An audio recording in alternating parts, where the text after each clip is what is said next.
విశాఖపట్నంలో వైశాఖేశ్వర దేవస్థానానికి ఎవరో గోవునిస్తే ఆ గోవు గడ్డి తినడం మానేసి అదే పనిగా బాధపడుతుంటే ఏమైందని పశువైద్యుల్ని తీసుకొస్తే దాని కడుపులోకి కన్నం పెట్టి చూస్తే ఇక అది బ్రతకదండి, అన్ని కవర్లు తీయడం వీల్లేదన్నారు.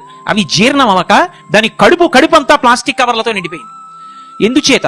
పాపం దానికి చెయ్యి లేదు, అది మూట విప్పి తినలేదు. మల్లె పువ్వులు తెచ్చినా ప్లాస్టిక్ కవరే, మామిడి పండు తెచ్చినా ప్లాస్టిక్ కవరే, కాయగూర తెచ్చినా ప్లాస్టిక్ కవరే, ఆఖరికి ఇంట్లో ఉన్న తుక్కు పారబోసినా ప్లాస్టిక్ కవరే. ఇల్లు కట్టుకోవడానికి పునాది కోసం భూమి తవ్వితే ఎన్ని వేల ప్లాస్టిక్ కవర్లు, ఎక్కడ చూసినా ప్లాస్టిక్ కవర్లే.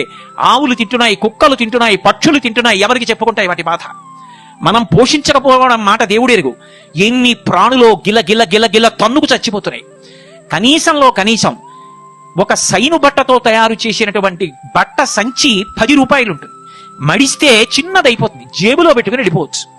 ఓ చిన్న సంచి పట్టుకెళ్ళి కావలసిన వస్తువులను అందులో తీసుకురావడానికి కూడా ప్రభుత్వం పరిశీలించి ప్లాస్టిక్ కవర్ పట్టుకెళ్లిన వాడి మీద అపరాధ రుసుము వేస్తే తప్ప మారరు అన్న స్థితి వస్తే దేశం ఎప్పటికి బాగుపడుతుంది?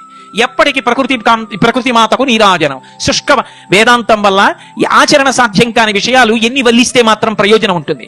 ఒక్క కుటుంబంలో ఒక్క వ్యక్తి నేను ప్లాస్టిక్ కవరిక నా జీవితంలో ముట్టను అని చేతి సంచి పట్టుకెళ్లడం. పూర్వం ఇంట్లో చేతి సంచి తీసుకొచ్చి పెట్టేవారు. నాన్నగారు దుకాణానికి బయలుదేరితే కొడుకు గబగబా తీసుకొచ్చి చేతి సంచి అందించేవాడు. ఆదివారం వస్తే తల్లి చేతి సంచి ఉతికి అన్ని బట్టలతో పాటు ఆరేసేది. ఒక్క చేతి సంచిని మనం వాడడం అలవాటు చేసుకోగలిగితే ఎన్ని వేల ప్రాణులు బ్రతుకుతాయో. ఉత్సవాల పేరు చెప్పి ఎక్కడ పడితే అక్కడ ప్లాస్టిక్ తోరణాలు కడితే రేపు పొద్దున్నవన్నీ భూమిలో పడిపోతే, భూమిలోకి అవి శిథిలం కాకపోతే, ప్రాణులన్నీ తిని మరణిస్తుంటే ఆ పాపం మనది కాదా? ఆ పని ఏ ప్రాణి చెయ్యదు. ప్లాస్టిక్ కవర్ పట్టుకుని కుక్క వెళ్ళదు, పిల్లి వెళ్ళదు, పంది వెళ్ళదు, నల్లి వెళ్ళదు, నక్క వెళ్ళదు. నేనే పెడుతున్నాను. ఏ ప్రాణి ఇతర ప్రాణిని విషతుల్యం చేసి పంచభూతాల్ని పాడు చేయట్లేదు. నీరు నాది, నిప్పు నాది, భూమి నాది అని పంచుకుని పాడైపోతున్నది ఎవరైనా ఉంటే మనిషి ఒక్కడే. మిగిలిన ఏ ప్రాణులు ఇలా పంపకాలు చేసుకోలేదు, దెబ్బలాడుకోలేదు. ఇది నాదన్న మాట వాడలేదు. ఎక్కడ నీరు దొరికినా ఒకటి అలా తాగితే రెండోది దాని తర్వాత వెళ్ళి తాగింది తప్ప ఇది నాది అని చెప్పి జెండా ఏ ప్రాణి ఎగరేయలేదు. అలా ఎగరేసి పాడైపోతున్నది ఎవరైనా ఉంటే మనం ఒక్కళ్ళమే. అది మారిన నాడు నిజంగా ప్రకృతి మాతకు నీరాజనం.